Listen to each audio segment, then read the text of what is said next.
ಪ್ರೀತಿಯುಳ್ಳ ದೇವಜನರೇ, ನಿಮ್ಮೆಲ್ಲರಿಗೂ ಬೇಗನೆ ಬರಲಿಕ್ಕಿರುವ ಯೇಸು ಕ್ರಿಸ್ತನ ನಾಮದಲ್ಲಿ ವಂದನೆಗಳು. ಈ ನೂತನವಾದ ದಿನದಲ್ಲಿ ನಿಮ್ಮೆಲ್ಲರನ್ನ ನೋಡುವುದರಲ್ಲಿ ನಾನು ಬಹಳ ಸಂತೋಷವುಳ್ಳವನಾಗಿದ್ದೇನೆ. ನಾನು ಕ್ಷೇಮದಿಂದಿದ್ದೇನೆ, ನೀವು ಸಹ ಕ್ಷೇಮದಿಂದ ಇರುವಿರಿ. ಯಾಕೆಂದರೆ ದೇವರ ಕೃಪೆ ನಮ್ಮನ್ನು ದಿನ ದಿನವೂ ನಡೆಸುತ್ತಾ ಇದೆ. ಈ ದಿನ ಕೂಡ ದೇವರ ವಾಕ್ಯವನ್ನು ಧ್ಯಾನಿಸೋಣ. ಈ ದಿನದ ಜ್ಞಾನಕ್ಕಾಗಿರುವಂಥ ವಿಷಯ, ಯೆಹೋವನು ನಿನ್ನ ಮಧ್ಯದಲ್ಲಿದ್ದಾನೆ. ಅದಕ್ಕೆ ಆಧಾರವಾಗಿ ಚೇಫನ್ಯ 3ನೇ ಅಧ್ಯಾಯ 15ನೇ ವಾಕ್ಯ, ನಿನಗೆ ವಿಧಿಸಿದ ದಂಡನೆಗಳನ್ನು ಯೆಹೋವನು ತಪ್ಪಿಸಿದ್ದಾನೆ, ನಿನ್ನ ಶತ್ರುವನ್ನು ತಳ್ಳಿಬಿಟ್ಟಿದ್ದಾನೆ.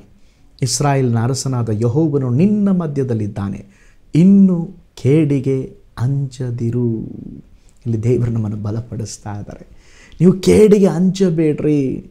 ನೀವು ಹೃದಯ ಮುರಿದವರಾಗಿ ಕೇಡು ಮತ್ತು ಅನ್ಯಾಯಗಳ ಮಧ್ಯೆ ಇದ್ದೀರಾ. ಹೌದು ಪಾಸ್ಟರ್ ಎಂಬುದಾಗಿ ಕೆಲವರು ತಲೆ ಆಡಿಸ್ತಾ ಇದ್ದೀರಾ.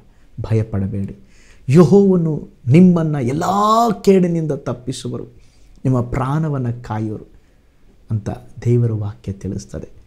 ದೇವರು ನಮ್ಮ ಮಧ್ಯದಲ್ಲಿ ಪರಾಕ್ರಮಶಾಲಿಯಾಗಿದ್ದಾರೆ.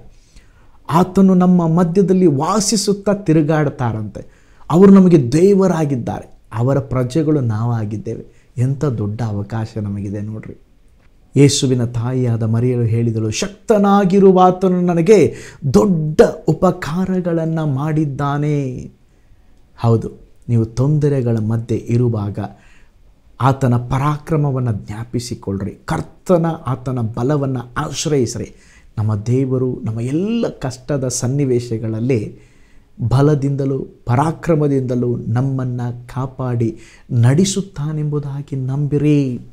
ಒಬ್ಬ ಗರ್ಭವತಿ ಸಹೋದರಿ ತನ್ನ ಪ್ರಸವಕ್ಕಾಗಿ ಸಮಯ ಬಂದಾಗ ಬಹಳವಾದ ನೋವು ಮತ್ತು ಯಾತನೆಯಲ್ಲಿದ್ದಳು. ಅವಳ ಎಲ್ಲ ಸಹಚರರು ಪಕ್ಕಕ್ಕೆ ಹೋದಾಗ ಅವಳು ದೇವರೊಡನೆ ಮಾತನಾಡಲು ಆರಂಭಿಸಿದಳು. ಅವಳು ಪ್ರಾರ್ಥಿಸಿದಳು, ಏಸಪ್ಪ, ಈ ಸಮಯದಲ್ಲಿ ನನಗೆ ಯಾರೂ ಸಹಾಯ ಮಾಡಲು ಸಾಧ್ಯವಿಲ್ಲ, ಆದರೆ ನಿನ್ನ ಕೈಯಲ್ಲಿ ಎಲ್ಲವೂ ಸಾಧ್ಯ ಎಂಬುದಾಗಿ ನಂಬಿದ್ದೇನೆ. ದಯಮಾಡಿ ಯಾವ ಜಟಿಲತೆ ಇಲ್ಲದೆ ಈ ಮಗುವಿಗೆ ಜನ್ಮ ಕೊಡಲಿಕ್ಕೆ ನನಗೆ ಸಹಾಯ ಮಾಡಿರಿ, ನನ್ನ ಬಲಗೊಳಿಸ್ರಿ ಎಂಬುದಾಗಿ ಪ್ರಾರ್ಥಿಸಿದಳು. ಅದ್ಭುತ ಏನು ಗೊತ್ತಾ?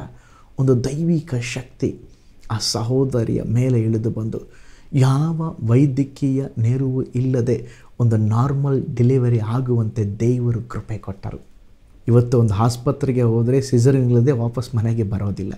ಆದರೆ ಆ ಸಹೋದರಿಯ ಜೀವಿತದಲ್ಲಿ ದೇವರು ಅದ್ಭುತವಾದ ಸಂಗತಿಯನ್ನು ಮಾಡಿದರು. ನೀವು ಸಹ ಒಂದು ಅದ್ಭುತಕ್ಕಾಗಿ, ಅದೇ ವಿಧದ ಅದ್ಭುತಕ್ಕಾಗಿ ಕಾದಿದ್ದೀರಾ. ದೇವರನ್ನ ನಂಬ್ರಿ, ದೇವರಲ್ಲಿ ಮೊರೆ ಇಡ್ರಿ, ಪ್ರಾರ್ಥನೆ ಮಾಡಿರಿ. ನಿಶ್ಚಯವಾಗಿ ದೇವರು ನಿಮ್ಮ ಜೀವಿತದಲ್ಲಿ ಕೂಡ ಒಂದು ಅದ್ಭುತವನ್ನು ಮಾಡುವರು. ಅಯ್ಯೋ, ನನ್ನನ್ನು ಯಾರೂ ನೋಡ್ಕೊಳ್ಳೋರಿಲ್ಲ, ನಮಗೆ ಯಾರೂ ಸಹಾಯ ಮಾಡೋರಿಲ್ಲ ಎಂಬುದಾಗಿದ್ದೀರಾ. ಆ ಸಹೋದರಿಯಂತೆ ನೀವು ಪ್ರಾರ್ಥಿಸಿರಿ, ದೇವರೊಟ್ಟಿಗೆ ಮಾತನಾಡ್ರಿ. ದೇವರು ನಿಮ್ಮನ್ನು ಸಹ ಅದ್ಭುತವಾಗಿ ರಕ್ಷಿಸುತ್ತಾನೆ, ಅತಿಶಯಗಳನ್ನು ತೋರಿಸುತ್ತಾರೆ. ನಿಮ್ಮ ವೈರಿಯಾದ ಸೈತಾನನು ನಿಮ್ಮನ್ನು ನಾಶಪಡಿಸಲು ಕಷ್ಟಗಳು, ಆಪತ್ತುಗಳನ್ನು ತರಬಹುದು. ಆದರೆ ನಮ್ಮ ಬಲವಾದ ಪರಾಕ್ರಮಿಯಾದ ದೇವರು ನಿಮ್ಮ ಮಧ್ಯದಲ್ಲಿ ನಿಂತು ವೈರಿಯನ್ನು ತನ್ನ ಕಾಲು ಕೆಳಗೆ ತುಳಿಯುವವರಾಗಿದ್ದಾರೆ. ಹಲ್ಲೆಲೂಯ. ಹಾಗಿರುವುದಾದರೆ ಕೇಡಿಗೆ ಅಂಜಬೇಡ್ರಿ, ದೇವರು ನಿಮ್ಮ ಮಧ್ಯದಲ್ಲಿದ್ದಾನೆ. ಕಣ್ಗಳನ್ನು ಮುಚ್ಚೋಣ, ಪ್ರಾರ್ಥಿಸೋಣ. ಈ ದಿನ ಹೊಸ ದಿನದಲ್ಲಿ ಕೂಡ ಹೇಳಿ, ಸ್ವಾಮಿ, ನೀವು ನನ್ನ ಜೊತೆ ಇರುವುದಕ್ಕಾಗಿ ಸ್ತೋತ್ರ, ನಮ್ಮ ಮಧ್ಯದಲ್ಲಿರುವುದಕ್ಕಾಗಿ ಸ್ತೋತ್ರ. ನೀವು ನಮ್ಮ ಮಧ್ಯದಲ್ಲಿ ಇರೋದರಿಂದ ನಾವು ಕೇಡಿಗೆ ಹೆದರುವುದಿಲ್ಲ. ಏನೇ ಆದರೂ, ಏನೇ ಬಂದರೂ ನಾವು ನಿಮ್ಮನ್ನು ಹತ್ಕೊಳ್ತೇವೆ ಸ್ವಾಮಿ.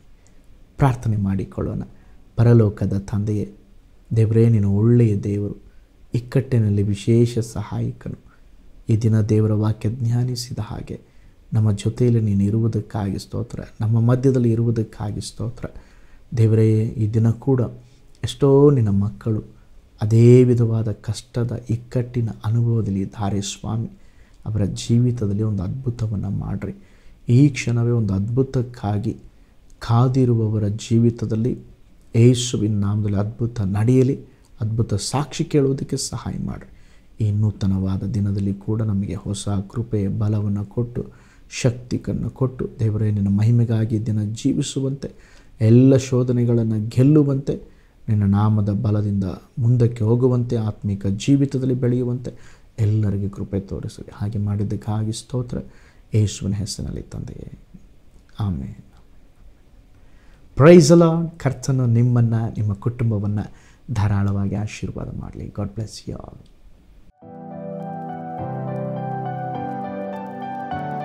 ಕರ್ತನಲ್ಲಿ ಪ್ರಿಯರೇ, ಈ ಸಂದೇಶ ಮತ್ತು ಪ್ರಾರ್ಥನೆ ನಿಮಗೆ ಆಶೀರ್ವಾದಕರವಾಗಿದ್ದರೆ, ದೇವರು ನಿಮ್ಮನ್ನು ಪ್ರೇರೇಪಿಸಿದರೆ, ನಂಬಿಕೆಯಿಂದ ಸಾಗುವ ಈ ಸೇವೆಗೆ ನಿಮ್ಮ ಅಮೂಲ್ಯವಾದ ಕಾಣಿಕೆಯನ್ನು ಬಿತ್ತಿರಿ. ಪ್ರೀತಿಯ ದೇವಜನರೇ, ವಾಯ್ಸ್ ಆಫ್ ಹೋಪ್ ಮಿನಿಸ್ಟ್ರಿಯ ವತಿಯಿಂದ ಕೋರಮಂಗಲದಲ್ಲಿ ಪ್ರತಿ ಭಾನುವಾರ ಬೆಳಿಗ್ಗೆ 9:30ಕ್ಕೆ ಕನ್ನಡ ಆರಾಧನೆ ನಡೆಯುತ್ತಿದೆ. ಆತ್ಮಭರಿತವಾದ ಆರಾಧನೆ, ಮನಮುಟ್ಟುವ ಸಾಕ್ಷಿ, ಬಲಪಡಿಸುವ ದೇವ ಸಂದೇಶ. ಬನ್ನಿ, ನಮ್ಮೊಂದಿಗೆ ಭಾಗಿಯಾಗಿ ಕರ್ತನನ್ನು ಆರಾಧಿಸಿರಿ. ನೂತನ ತಿಂಗಳ ಆಶೀರ್ವಾದ ಕೂಟ ಪ್ರತಿ ತಿಂಗಳು ಮೊದಲ ದಿನ ಸಂಜೆ 7 ಗಂಟೆಗೆ. ಪ್ರತಿ ತಿಂಗಳು 2ನೇ ಶನಿವಾರ ಬಿಡುಗಡೆ ಉಪವಾಸ ಪ್ರಾರ್ಥನೆ ಕೂಟ ಬೆಳಿಗ್ಗೆ 10:30ಕ್ಕೆ. ನಿಮಗಾಗಿ ಪ್ರಾರ್ಥಿಸಬೇಕೆ? ನಿಮಗೆ ಯಾವುದಾದರೂ ಪ್ರಾರ್ಥನೆ ಮನವಿಗಳು ಇರುವುದಾದರೆ ಕೆಳಗಿನ ನಂಬರಿಗೆ ಕರೆ ಮಾಡಿ ಅಥವಾ ವಾಟ್ಸಪ್ ಮಾಡಿರಿ. ಈ ಆತ್ಮಿಕ ಸಂದೇಶಗಳು ನಿಮಗೆ ಆಶೀರ್ವಾದಕರವಾಗಿದ್ದರೆ ಲೈಕ್ ಮಾಡಿರಿ. ಇಂಥ ಅದ್ಭುತ ಸಂದೇಶ ಪ್ರತಿದಿನ ನೋಡಲು ಬಯಸುವುದಾದರೆ ಸಬ್ಸ್ಕ್ರೈಬ್ ಮಾಡಿ ಹಾಗೂ ಇತರರೊಂದಿಗೆ ಶೇರ್ ಮಾಡಿರಿ. ಕರ್ತನು ನಿಮ್ಮನ್ನು, ನಿಮ್ಮ ಕುಟುಂಬವನ್ನು ಆಶೀರ್ವದಿಸಲಿ.